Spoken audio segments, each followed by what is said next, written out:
Olá, boa tarde. Então, hoje, Dia Nacional de Combate ao Fumo, a gente aproveitou aqui o nosso canal, onde a gente realmente conversa, traz especialistas para a gente aprender, se conscientizar, desmistificar, para esse assunto que é tão importante, né? Realmente falar de combate ao fumo, falar de combate ao tabagismo, nesse nosso mundo do câncer. Isso é bastante importante. Quem está comigo hoje, então, é a doutora Sandra Marques, que é coordenadora do programa de tabagismo aqui do Estado de São Paulo. Então, a gente vai conversar, gente, especificamente das estratégias, dos desafios, dentro desse nosso tema aqui específico. Então, a gente não está aqui hoje para falar de tratamento de câncer, nada disso. A gente vai falar realmente de como é que a gente está relacionado a essas questões de combate ao fumo, de combate ao tabagismo. Então, aproveita aí para aprender e aproveita para compartilhar e já marcar amigos para a gente realmente fazer com que informação de qualidade chegue para mais e mais e mais pessoas, tá bom? Doutora Sandra, obrigada por estar aqui com a gente. Obrigada a você, Luciana, de nos convidar e a oportunidade de falar num dia tão importante para o país, né? Já que nós somos considerados o segundo país no mundo a implementar todas as medidas M-Power segundo o relatório mundial da epidemia do tabaco, né? Então é uma política extremamente exitosa, uma política de Estado que tem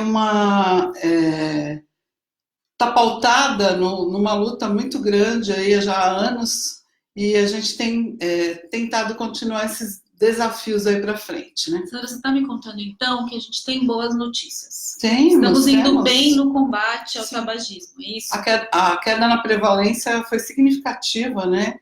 Isso, cerca de 40% a gente teve de queda na prevalência, já estamos em índices abaixo dos 10% esse ano com o Vigitel.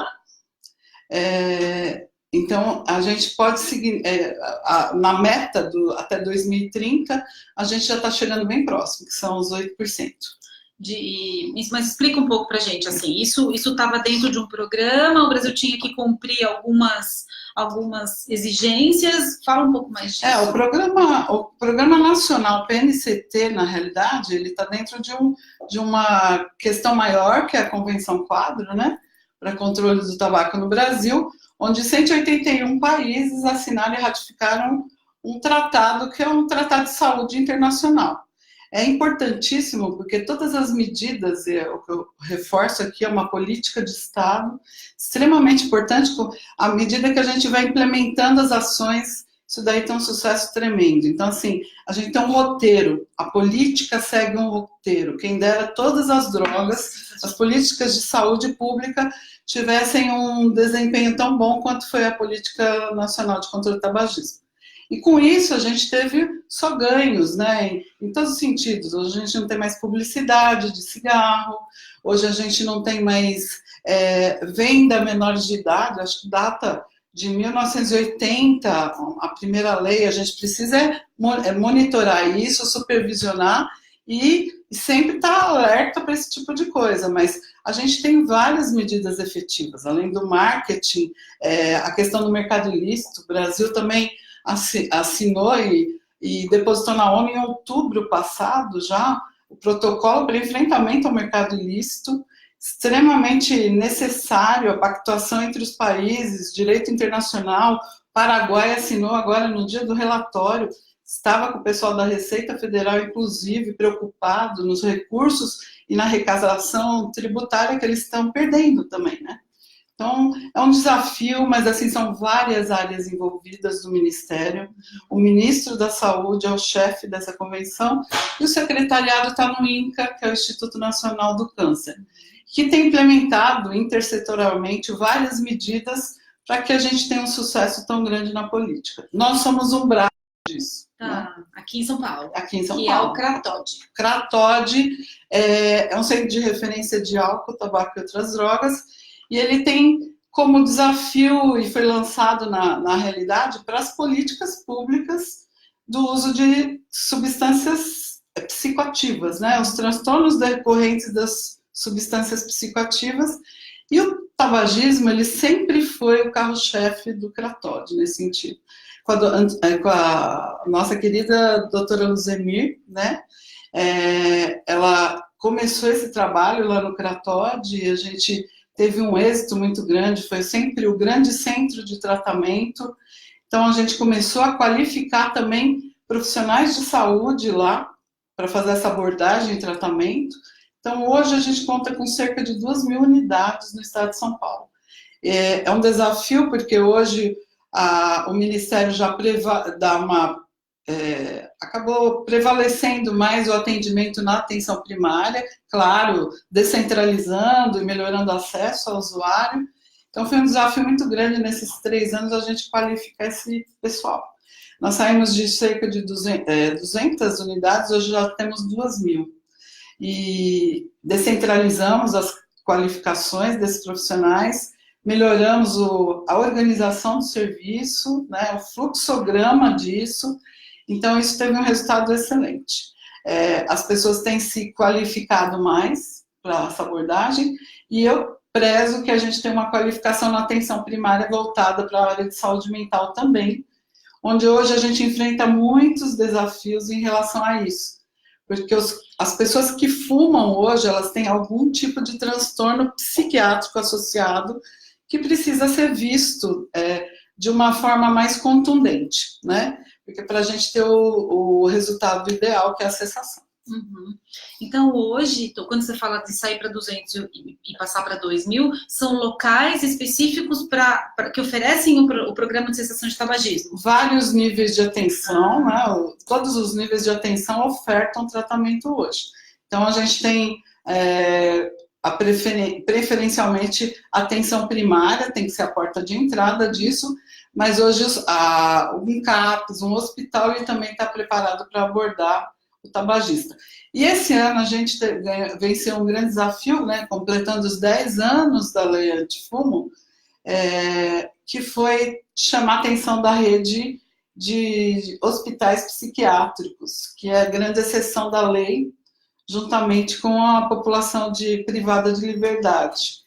Então, os hospitais psiquiátricos do estado, a grande maioria, foram capacitados em janeiro para fazer essa abordagem. Segundo o PNCT também, da mesma forma. Então, alguém se interna para fazer um tipo de cirurgia, se ele é fumante, ele vai ser abordado, vai começar a usar a terapia de reposição de nicotina, não vai ser proibido fumar nesse sentido, mas vai ter uma ajuda, né? Um programa de cessação que se inicia ali nessa abordagem e que vai dar continuidade na atenção primária ao UBS da sua região. Que bacana. E quando você fala, além desses hospitais psiquiátricos, o que é a outra opção que você disse? Então, hoje a rede tem aumentado bastante na questão também do Ministério da Cidadania, né? A gente está pelo Ministério da Saúde, né? A Secretaria, a gente trata das questões de saúde, mas a rede tem aumentado bastante em relação à dependência química. Então, a gente está focando bastante nessa qualificação em programas, talvez, de prevenção na rede da família, dos grupos de apoio, que acho que vai ser primordial isso, prevenção na família, prevenção na escola, já ocorre um programa nosso, do programa Saber Saúde, porém acho que a gente vai intensificar bastante na relação de adolescentes e jovens adultos.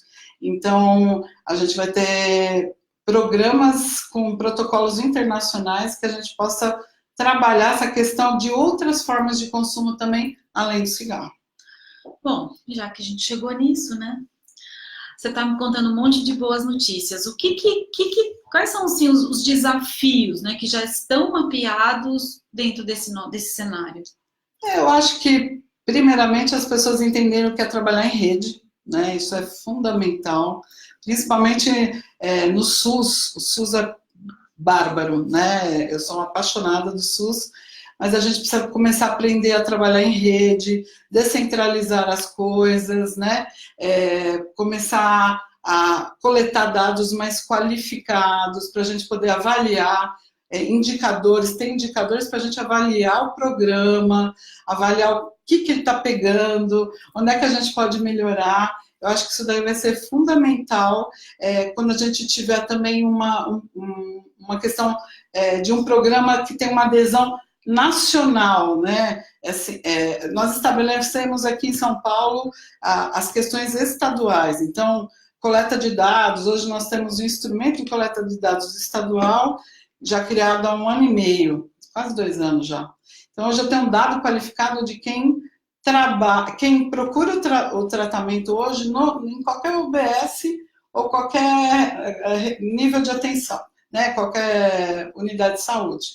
Isso é bacana porque a gente começa a planejar ações de prevenção, por exemplo.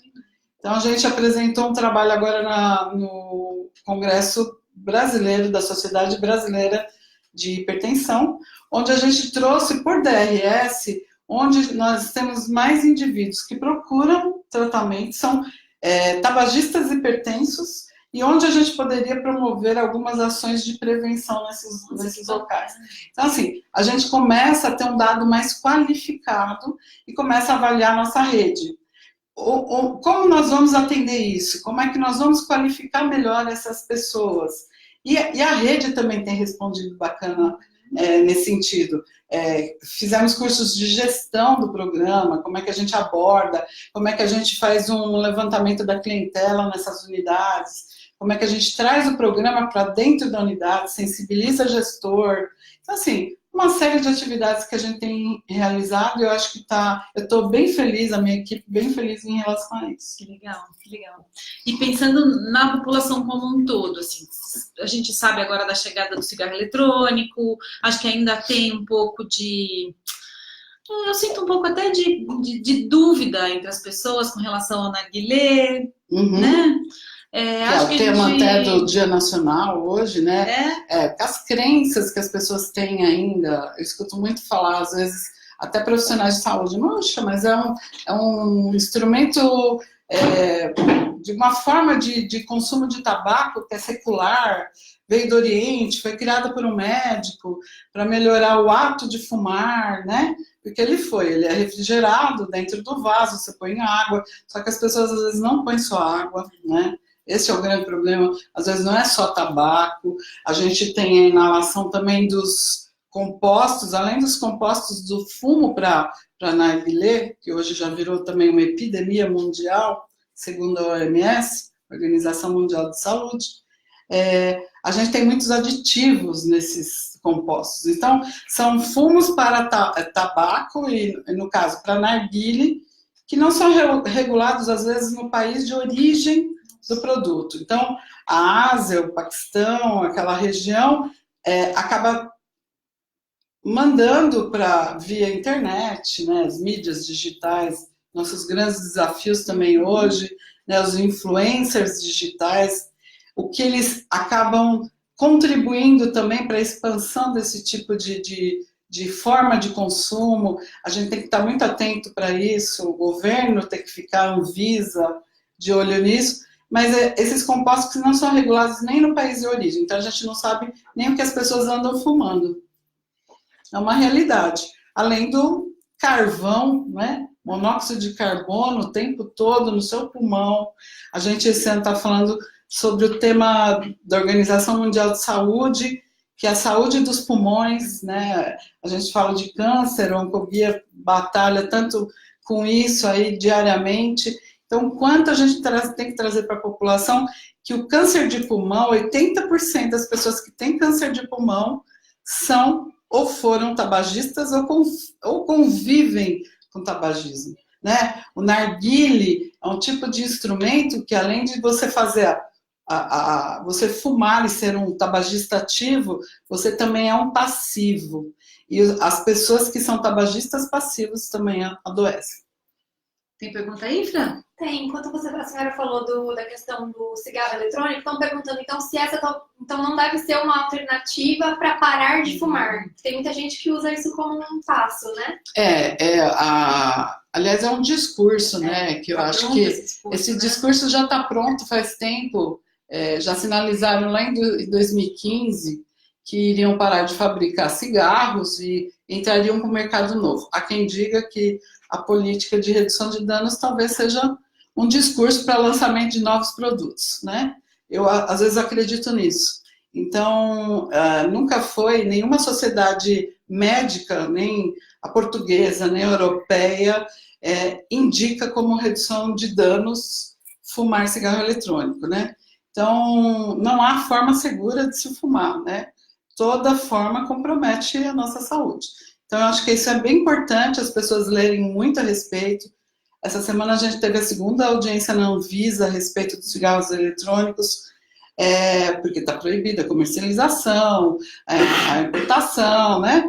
Então, a gente... Até para todo mundo entender. Exatamente, já foi regulado. Não, assim, não pode vender, né? Não pode Porque vender. sabe que outro dia eu achei um monte de página no Instagram vendendo os cigarrinhos eletrônicos. E principalmente com influencers, né? A Colômbia já tem festivais regados a vaporizadores, aos vapers.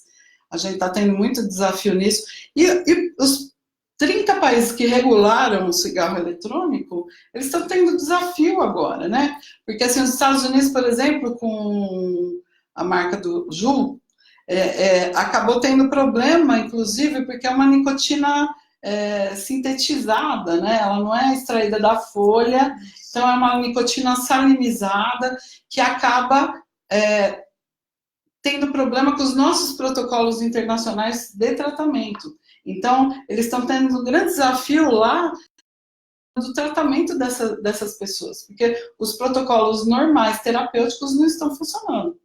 Então, a gente não sabe nem o desafio que vai ter daqui para frente, né? Bom, então não sabe nem o que tem ali, né? Exatamente. A gente tem os compostos, já tem estudos sobre isso, mas a gente tem lançamento todo dia desse tipo eu quero crer que a gente vai fazer um retrocesso se a gente fizer uma regulação. A regulação já existe, né? Proibido, teoricamente, mas na prática a gente tem desafios mesmo. Está disponível na internet, nas mídias. E eu acho que, e o que eu tenho ouvido muito, né, Sandra, até você mesmo já falou, o quanto isso é tentador para quem está começando, né? Claro, né? Claro. E aí a gente tem aí adolescentes super disponíveis, também abertos a novos experimentos, o quanto isso é muito perigoso. Né? Você olha o tipo de produto, ele é voltado para o público jovem, né? A questão do colorido, cor, né? É como se fosse um novo celular, que eu não vou ficar falando marca aqui também,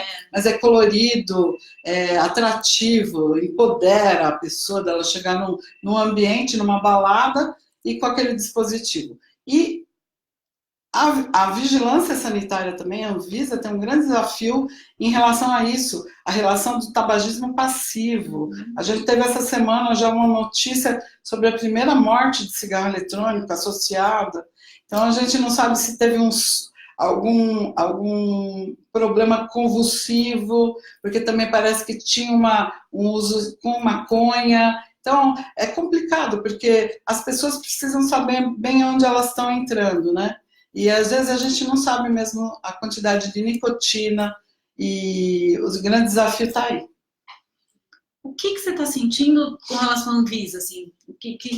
Assim, tem alguma nova definição que pode acontecer? O que está sendo... Então, as duas audiências eu acho que foram bem proveitosas para a saúde pública, né? Os parceiros são incríveis, né? A gente tem muita gente boa que foi lá e falou e descreveu, baseados em artigos científicos bárbaros, os trabalhos são bárbaros, os argumentos contrários não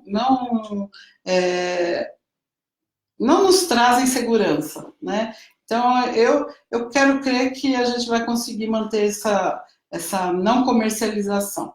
Mas aí é um desafio que a gente tem mesmo, né? Regulando ou não regulando, o mercado ilícito a gente vai ter se a gente não trabalhar conjuntamente. A questão não é só de saúde, a questão são outros aspectos, é por isso que é tão importante as pessoas entenderem. Falo tanto inclusive da regulação da maconha, né? Mas o quanto, porque vai acabar com o mercado ilícito. Não acaba com o tráfico. A gente tem o exemplo do cigarro aí, gente. Quanto tempo é uma droga lícita e quanto tempo a gente tem mercado ilícito? Agora piorou até, né? Porque a gente aqui falsifica cigarro deles, né? Então, é uma coisa que é muito além de saúde. É uma coisa que a gente trabalha na justiça, em fronteira, com a polícia, com a Receita Federal, aumento de tributação, que é excelente, uma das medidas mais efetivas que tivemos no controle do tabagismo foi o aumento do preço do cigarro. De 2011 a 2016, foi a maior queda de prevalência nossa no país, e onde a gente teve a política de aumentar o preço do cigarro e a política do preço mínimo, por exemplo. Então, todo cigarro abaixo de R$ 5 é de origem ilícita, né? Do mercado contrabandeado. Então, isso foi até inserido na nossa coleta de dados agora, para a gente poder trabalhar um pouco essas questões com a população. E como é que você pergunta essa informação? Se você compra? Não, quanto paga? Não, como são profissionais de saúde que acabam preenchendo os dados, né, do grupo que eles atendem, se o paciente, qual tipo de cigarro você usa? Se ele custar abaixo de 5 é de origem ilícita. Porque tem muita gente que, assim, quando você aborda, claro que a gente já tem uma técnica de abordar, óbvio. É isso que a gente acaba qualificando as pessoas, né? A abordagem em dependência química precisa ter um contexto muito acolhedor, né? Uma coisa participativa, criar um vínculo interessante para que a gente possa disponibilizar dessas informações. Mas é uma pergunta simples. O cigarro é abaixo de R$ 5? Para facilitar para os profissionais e para a gente começar a trabalhar um pouco essa questão interna no Estado, que São Paulo é a maior rota de tráfico do mercado ilícito hoje. Então, assim, a gente tem várias rotas saindo, estão vindo pelo Acre agora, para o Nordeste, mas São Paulo continua sendo a maior rota do tráfico do mercado ilícito, cigarro. Vou te fazer uma pergunta de me sentindo completamente público leigo. Onde compra esse cigarro ilícito? Onde compra? Botequinho de esquina? Então, as pessoas vendem em todos os lugares, vendem unitariamente, que já é proibido, mesmo assim, às vezes tem banca de jornal. Tipo, é um cigarro? Um cigarro, a pessoa vende um cigarro. Então, é bem complicado. Se a gente abaixar, por exemplo, a questão da tributação, que foi tão falado ultimamente, se a gente abaixar o preço do cigarro, o cigarro, ele ainda vai continuar ganhando dinheiro, porque é muito barato pelo cigarro na fonte, né? Então, a gente tem que tomar uma série de medidas, fazer uma fiscalização disso. Fiscalização, às vezes, a Polícia Federal tem um programa bárbaro em relação a isso, de rastreio de mercado ilícito, que até o selinho do cigarro é feito aqui na nossa Casa da Moeda. São coisas bárbaras que a gente faz para controlar isso. Mas a gente ainda tem muitos desafios pela frente, os parceiros são muitos, né? Mas é uma questão que a gente tem que trabalhar não só na saúde. Não, você está me contando que está todo mundo envolvido, né? Claro, eu por isso que deu certo, né? Tá dando certo. Eu acho que você está falando de receitinhas de bolo aí, que é o que você disse, assim, quem dera todas as outras políticas tivessem Exatamente. Todos envolvidos, o quanto os envolvidos realmente colaboram entre si, né, Sandra? E eu acho que dá para sentir isso na prática, a quantidade de resultados que se tem realmente do Brasil. Sabe uma coisa que você falou outro dia? É que eu não quero voltar, daqui a pouco a gente volta para lá, mas queria que você falasse mais dos Empowers lá, que eu gostei muito, né? Você gostou da apresentação no Radar do Câncer? Né? Eu gostei muito. Mas vamos seguir um pouco para falar o que mais que hoje o dia está pretendendo desmistificar. Tem a coisa do narguilé? Ou sensibilizar a população em relação aos danos decorrentes do uso do tabaco, seus derivados, sejam quais forem os aparatos, né? Os instrumentos utilizados. A gente fala de palheiro, né? Dependendo da região, tem cigarro de palha, toda forma de tabaco que a gente faz uso tem um dano para o nosso organismo. É isso que as pessoas têm que entender. Então, o narguilé, por exemplo, a questão das piteiras, esse compartilhamento, é tão típico assim da questão da dependência química, essa questão social do compartilhar uma substância, né? É tão parecido com uma cracolândia, se a gente for pensar, né? De outro ponto de vista, mas é um compartilhamento de um uso de uma substância que é significativa, né? E a questão do tabagismo passivo, dos aditivos que isso contém, da não regulação desses produtos, como eu já falei anteriormente, é uma série de coisas que a gente tem que trazer para a população, sensibilizar e se mobilizar nesse sentido. Tem pergunta aí? Então, não tenha narguilé na sua casa. Não dê narguilé para o seu filho. Não compartilhe junto. Porque, mas, por exemplo, tem alguns bares que tem no meio da mesa. O Exatamente. que faz se eu dou de cara com desse? Então, o bar é fechado, aí já tem uma regulação, inclusive, da Anvisa, né? A Anvisa, a nossa vigilância sanitária aqui lançou até uma portaria, uma CVS, falando sobre essa questão, dificultando um pouco a abertura de ambientes, tabacarias, por exemplo, onde a gente teve uma dificuldade, assim, nos projetos, né? Ela deu uma, como é que eu diria, intensificou mais a questão da fiscalização e propiciou com que, em vez de ser risco mínimo, passasse para risco máximo, né? Ela quer ambientes de exaustão, projetos de exaustão mais específicos. Isso dificulta um pouco na hora do cara inventar, abrir uma tabacaria, isso dificulta um pouquinho. Mas então se ele se classificar como tabacaria, na teoria ele poderia ter um narguilé ali dentro? Não. O narguilé, ele está sendo utilizado em várias casas. Eu acho que eles estão para lançar alguma coisa aqui também no estado, no sentido de proibir esse tipo de instrumento, inclusive por relação à lei antifumo, né? Porque a lei antifumo foi uma das grandes sacadas do Brasil e, assim, acho que deu um boom mesmo, a questão das pessoas entenderem que você pode fumar até onde você não me contamine. Então, essa foi a questão mais social do tabaco, que a gente não tinha até então. Se o cara bebe, ele fica intoxicado, fica alterado. O cigarro, ele trouxe essa questão social, a lei antifumo trouxe essa questão social para o cigarro, para o fumar. Então, hoje eu me incomodo se você fuma aqui do meu lado.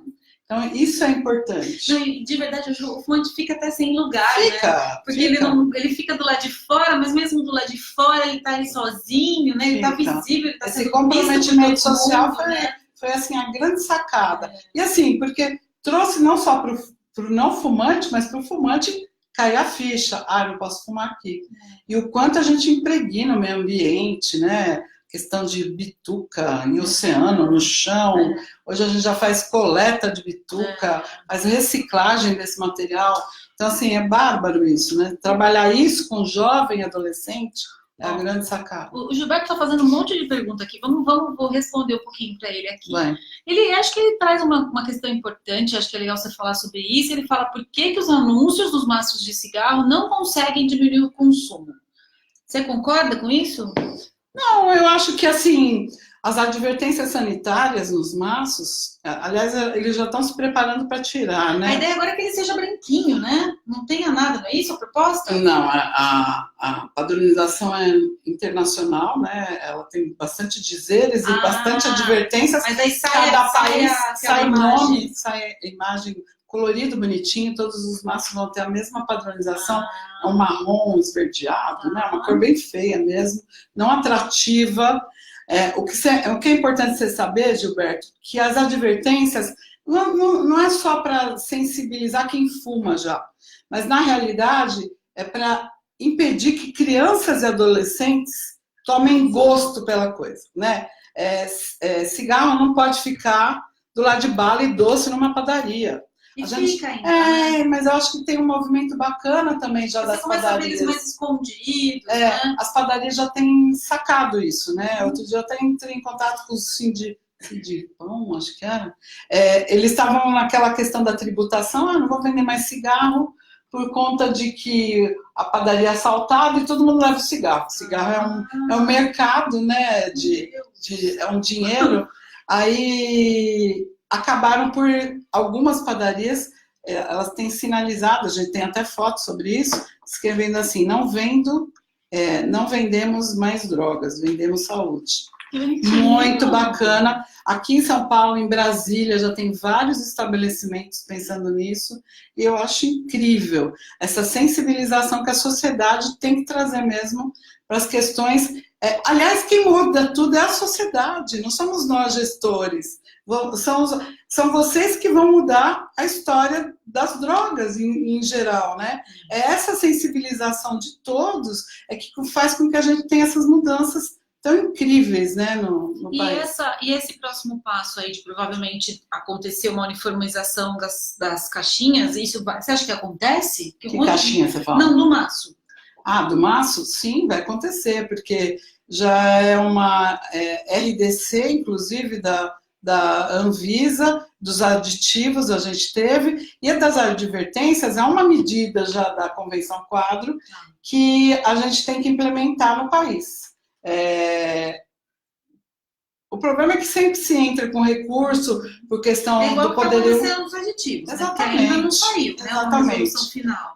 A resolução, inclusive, foi discutida no Supremo Tribunal, né? Como se a Anvisa não tivesse o poder de regular. É uma agência reguladora. E aí, para todo mundo entender, a gente está falando dos cigarros com gostinho de canela, amigo. Os aditivos são todos esses cigarros com sabores, né? Que é isso que aumenta a atratividade de crianças e adolescentes. Quem não gosta de um cigarro de kiwi, chocolate, baunilha, né? Então, assim, a oferta é vasta, né? Só de fumo para narguile na internet, a Anvisa, acho que tirou vários de um site aí grande, mas ela chegava a ser 8 mil tipos de... Sabores? Sabores. E fumos para narguile. Então, assim, você inventa o que você quiser, você tem de fumo. É difícil competir com isso, né? Então, assim, a questão do cheiro é muito agradável, mas, assim, mata. Mata do mesmo jeito. O Gilberto ainda está perguntando pra gente que se quem masca fumo pode ter algum problema de saúde. Claro, porque você tem, além da absorção da nicotina, você pode ter câncer bucal, inclusive. Porque aí a absorção é mais na mucosa oral.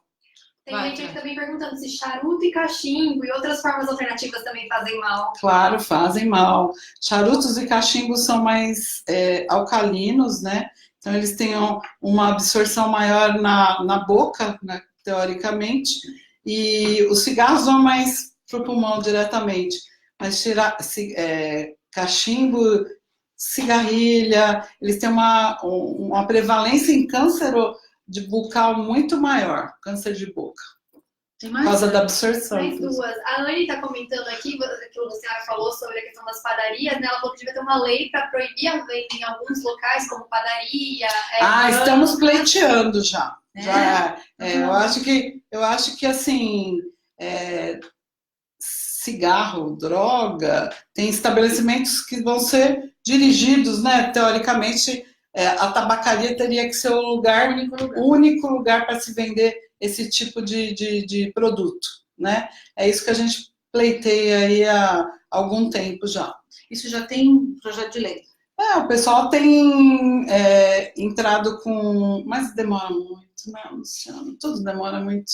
Então, assim, é complicado nisso. A gente teve em Brasília semana passada por conta do seminário, a gente foi até o Congresso, um PLS do José Serra, né, do senador José Serra, ele já está há um tempo aí, desde 2015. Então, assim, você vê coisas de 12 anos, 5 anos, é complicado. Né? Não, tem uma força contrária muito poderosa. Claro, essa força contrária não vai ser mais poderosa que todos nós juntos. Sem dúvida, sem dúvida. E tem uma outra pergunta, que eu acho que são duas em uma aqui, que dá para juntar, que é saber como retirar o tabaco de uma pessoa que já faz uso há 40 anos e qual o primeiro passo de alguém que deseja parar de fumar. Então, acho que o primeiro passo é ela querer parar de fumar, né? Independência química, é tão importante vocês saberem isso. O tabagismo é uma dependência química e às vezes as pessoas, na maioria das vezes, elas precisam de ajuda. E nós estamos com as equipes de saúde no estado, no Brasil inteiro. Eu tenho colegas coordenadoras também em outros estados que enfrentam desafios, acho que até piores que os nossos, né? Porque a gente está num grande centro urbano, mas assim, o quanto a gente tem que motivar essas pessoas. A gente tem que aprender, enquanto profissional de saúde, a saber motivar o paciente. A gente acaba indo em vários congressos e eu sinto isso, da área médica, inclusive. Como é que eu faço para o paciente ter adesão ao tratamento? Tomar um remédio, no caso, nesse último, de hipertensão. A gente precisa sensibilizar. Você já viu se esse paciente tem algum transtorno depressivo, por exemplo? A gente separa muito a parte clínica da mental, né, da saúde mental. A gente tem que entender que daqui para frente, a OMS já sinalizou isso, a gente vai ter muito problema na área de saúde mental. Tabagismo hoje, o manejo dos grupos é em saúde mental. Então, se o profissional de saúde não estiver preparado, se a gente não conseguir trazer esse paciente, fazer uma intervenção, uma abordagem mínima, para que ele venha procurar o tratamento, a gente não vai conseguir adesão, ele não vai parar de fumar. Eu acho que começa da gente tentando sensibilizar a pessoa. Às vezes você não sensibiliza pela doença, sensibiliza que ela tem uma neta que vai conviver com ela, e você fuma, fica impregnado no seu cabelo, na sua roupa, no seu hálito, e você está contaminando sua neta. Então, assim, são várias formas de se abordar uma pessoa. Hoje, nos grupos, a gente fala muito isso. Não dá mais para falar só de doenças, né? Eu fico te ouvindo, assim, né? Eu que já trabalhei muito na área de saúde mental, você está falando duas coisas que já tem preconceitos gigantescos, né? Exatamente, estigma, porque né? a depressão, cuidar da saúde mental não é prioritário também, né, Sandra? Não é. Assim, eu não sou louco, eu não vou no psiquiatra porque eu sou louco. Exatamente, a gente precisa tirar esses estigmas, né? Da saúde mental, do dependente químico. Que assim, todo mundo tem alguém, todo mundo hoje tem alguém que tem algum transtorno, né? Tá muito pertinho. Nós mesmos, né? Ansiedade, tá muito próximo da gente. É isso que a gente tem que entender, que precisa ser tratado. E que tudo bem aceitar ajuda, né? Tudo bem, aliás, bem precisa de ajuda, né? Peça ajuda. Os grupos estão sendo preparados hoje, a gente está tendo um cuidado, acho que essa questão de ter ido para o Cratódio, a questão de somos especialistas em dependência química, a gente trouxe um outro conceito nessa abordagem, eu acho, que está sendo primordial até para a expansão do tratamento. As pessoas têm se preocupado mais com isso, e isso é uma coisa que tem dado mais sucesso, mais resultado. Né? E aí eu cheguei no Cratódio, assim, né? Sim, aceitei, preciso de ajuda. O Cratódio é uma das unidades hoje. Imaginando... A coordenação estadual hoje tomou uma proporção que, assim, o programa está no Cratódio. Eu sou Cratódio, hein? Sempre fui e sempre serei, né? A gente brinca, mas é verdade. Tomou uma proporção, o Cratódio é uma das nossas unidades. Eu tenho muita honra de falar isso e de falar que o quanto a gente tem descentralizado e propiciado ao usuário a procura do tratamento, que dentro das medidas que a gente estava falando dos M-Power, é o grande desafio no mundo. O mundo hoje não consegue ofertar tanto tratamento. E o Brasil já tem esse programa há pelo menos 15 anos, desde 2004. Então, o tratamento para a cessação de fumar é excelente. Procurem o tratamento nas unidades de saúde. E o que o centro oferece hoje? Quando você fala de tratamento, o que está nesse pacote? No pacote está o tratamento de tabagismo, apoio medicamentoso, se necessário. Não é só o medicamento, gente. A gente precisa mudar a postura, mudar comportamento. Né? A gente tem grupos para fazer terapia cognitivo-comportamental. Aliás, não é a terapia em si, são grupos multidisciplinares, isso que é bacana. Todos os profissionais de saúde da unidade trabalham nesse grupo. Então, a abordagem é multidisciplinar. Não fica centrada no médico, fica centrada no psicólogo. A gente tem um trabalho da equipe. Isso é bárbaro. O Firmino está perguntando aqui pra gente, aproveitando já que você está falando disso, como parar de fumar? Diminuir aos poucos ou parar bruscamente? Então, os estudos falam, como uma dependência química, que é para a prevenção de recaída, né? O tratamento ele se baseia no SUS, no PNCT. São 4 sessões semanais durante um mês e 2 sessões quinzenais até o 3º mês.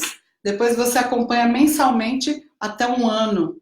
Por quê? Porque a gente tem que fazer prevenção de recaída, a gente tem que trabalhar habilidades no paciente, a questão da fissura, síndrome de abstinência, tudo relacionado à dependência química.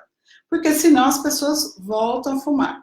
Mas repito de novo aqui, se as pessoas não tiverem acompanhamento, às vezes, de algum transtorno depressivo, de ansiedade, né? a gente não consegue sucesso na cessação. E se, por exemplo, alguma desses pontos ali é detectado por essa equipe multiprofissional, isso é endereçado também. Isso é encaminhado para tratamento. Tá. Essa que é a grande sacada. Porque, assim, as equipes estão sendo qualificadas para sacarem isso. Então, não adianta mais fazer o grupo, falar sobre os malefícios. Se tem uma depressão instalada que está atrapalhando. Exatamente.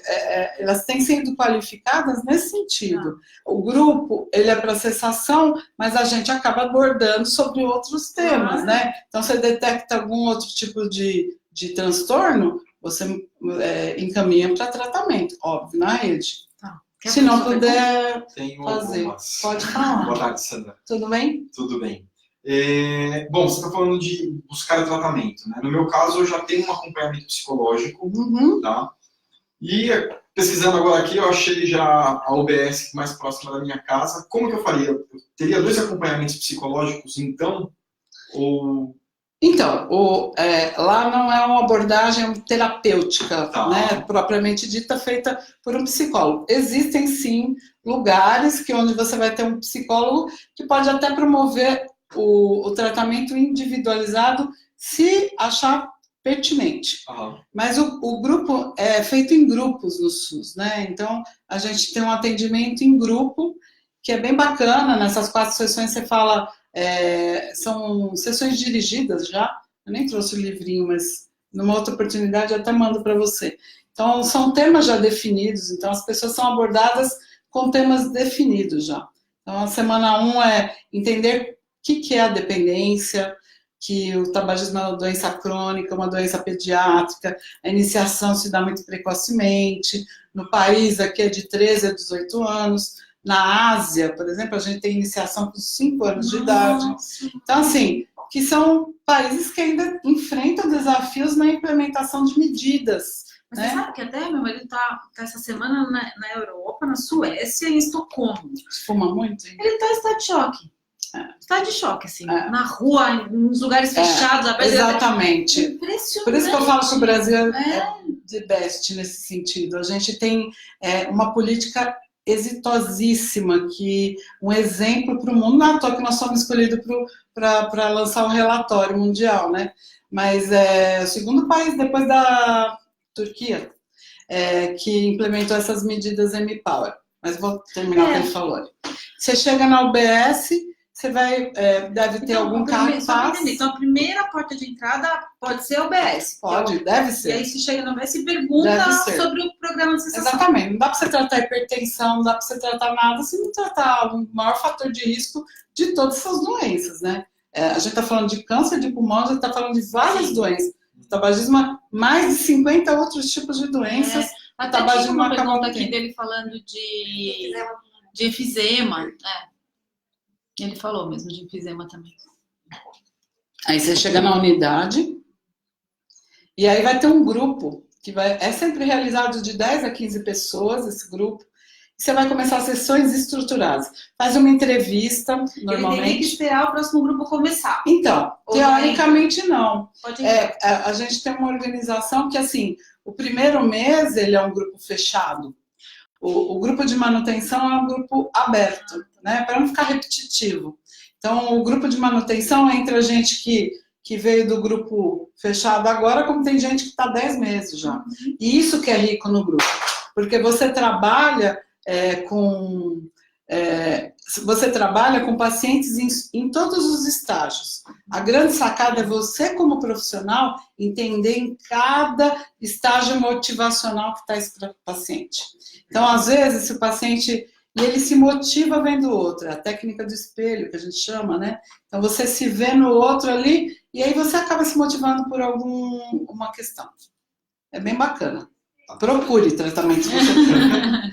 Outra pergunta, com relação aos aditivos. O cigarro com aditivo, ele dá um maior prejuízo a quem utiliza, quem fuma um cigarro com aditivo, ou não? Existe alguma pesquisa nesse sentido? Eu não diria nenhum cigarro é bom, né? Com aditivo ou sem aditivo. O aditivo, ele só propiciou aumento do uso de crianças e adolescentes, aumentou muito, né, em relação a isso. São 40 marcas de de 2011 para cá, mais ou menos, que a gente teve de aumento de oferta, né, de produtos, e isso acaba atingindo mais a iniciação mesmo da questão, porque é mais atrativo, né? Então, além do que, tem algumas substâncias, sim, que propiciam uma chegada mais rápida, uma absorção mais rápida da nicotina, né? Potencializam algumas ações. Mas aí não cabe aqui, acho que a gente fala um pouquinho, seria uma coisa mais técnica mesmo. Mas, teoricamente, elas às vezes desenvolvem a absorção da nicotina, se dá mais rapidamente, então a pessoa fuma mais, né? Então, uma série de coisas. Mito ou verdade que parar de fumar engorda? Engorda. E tudo bem, né? Engorda, mas assim, engorda no início e depois diminui, né, o peso. Aí, por isso que a gente também tem avaliação nutricional durante o programa. É bárbaro o acompanhamento quando a gente tem nutricionista.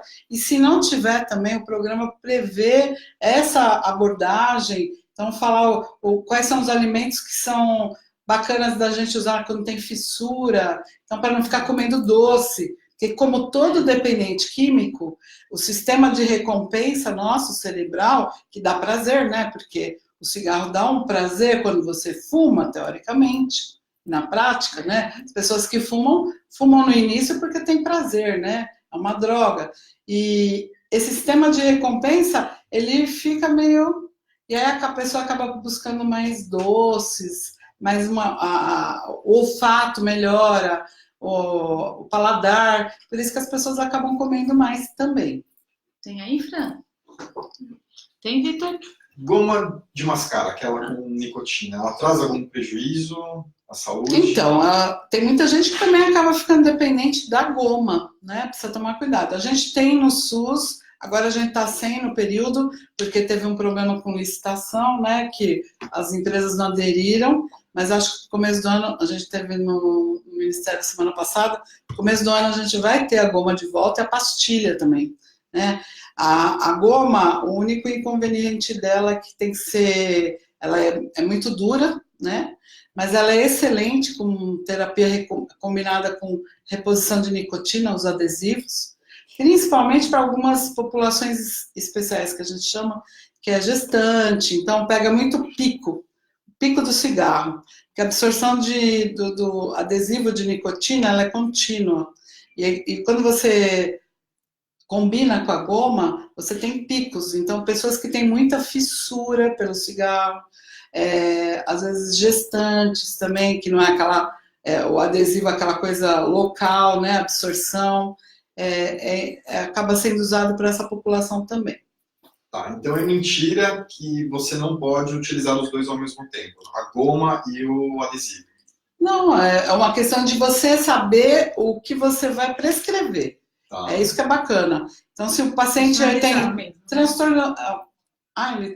ele é muito ansioso, ele tem muita fissura, então você vai prescrever. Quando você tiver fissura, não estou conseguindo, o adesivo só não está dando conta, porque a síndrome de abstinência é uma coisa que dá é cruel do ponto de vista físico e psicológico, né? Então a pessoa, ela passa por um período que não é muito longo, né? Essa questão física, química, mas que impacta muitas vezes na adesão ao tratamento. Então, as pessoas não param, às vezes, por conta desse período. Se a gente souber apoiá-los, entrar com a medicação correta, né? O apoio medicamentoso é fundamental nessa fase. Esse grande apoio é que faz com que o paciente crie o vínculo com a gente e mantenha o tratamento. Dá para parar sozinho? Dá. Tem gente que para sozinha, tem gente que para. Mas são pessoas, geralmente, que estão tranquilas, né? Estão motivadas. Então, o grupo...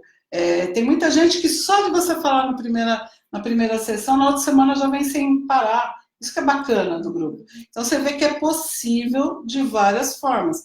É por isso que a gente não entra com medicação logo de cara. As pessoas também têm essas crenças. Vou para o grupo... Que dia vem o remédio, doutora? Não é o remédio que faz parar de fumar, né? A gente brinca até nas qualificações, a gente faz uma simulação do grupo, tem um paciente que só pede remédio, né? Então, assim, isso, brinca assim, mostrando para os profissionais de saúde o que vocês vão enfrentar num grupo, né? é uma coisa séria da avaliação. O quanto você tem que estar ligado em tudo que está acontecendo. De repente, a gente está fazendo no grupo hoje, mas eu preciso te chamar, por exemplo, em particular, depois para ter uma conversa, você já está com um discurso que talvez esteja já me mostrando que você vai recair. Então, essas sacadas é que são primordiais no atendimento dos grupos.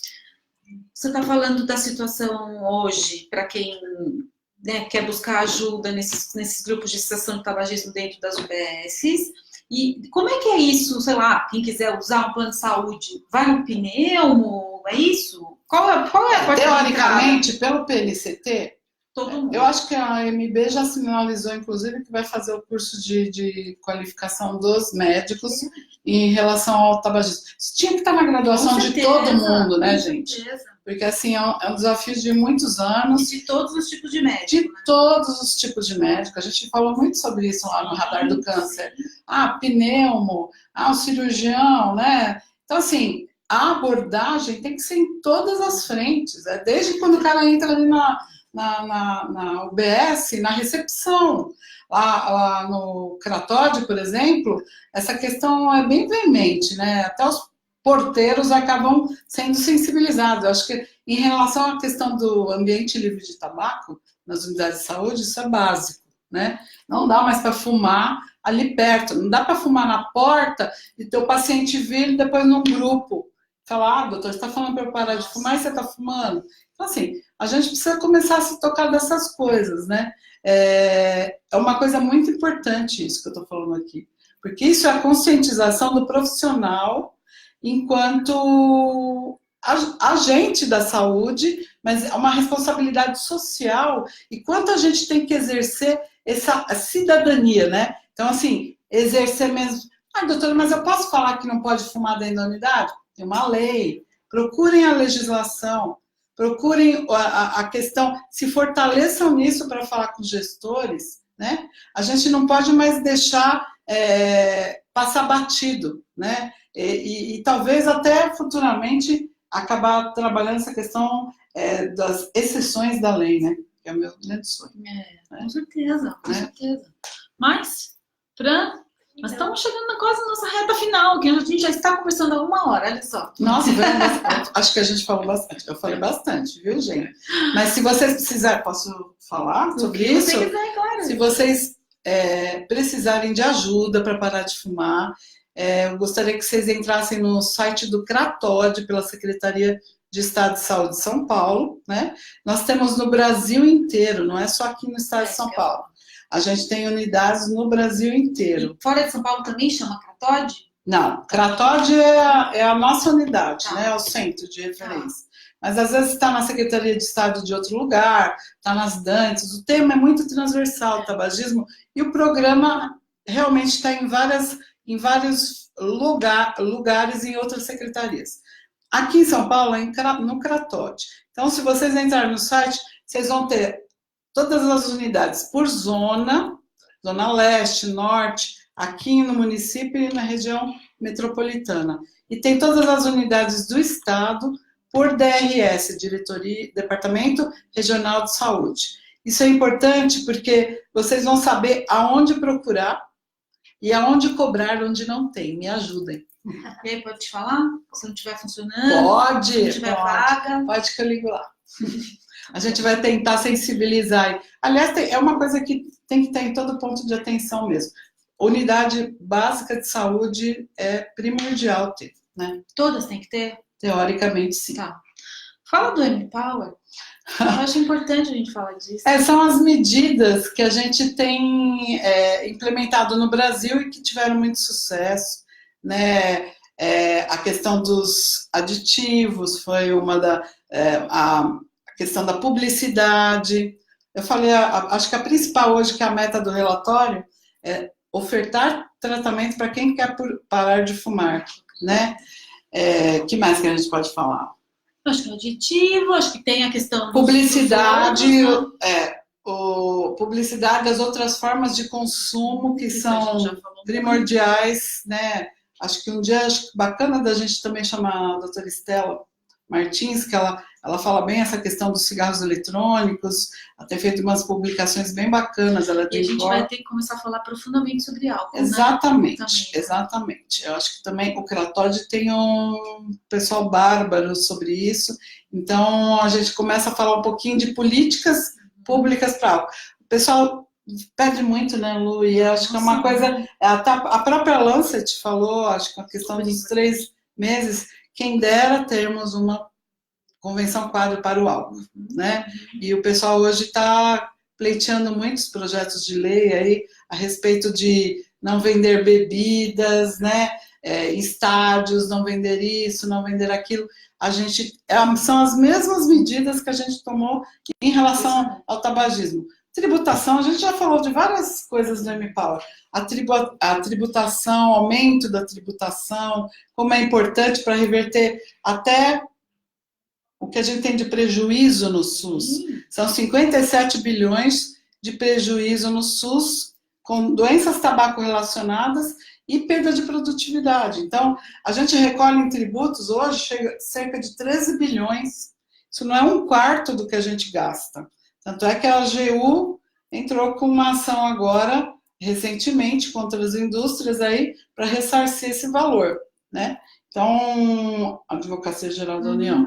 Então, isso é muito importante e são medidas que são efetivas. Controle do mercado ilícito, né? O que mais que eu posso falar da publicidade. Quanto a gente avançou nas publicidades de tabaco, né? A gente não tem mais propaganda de cigarro.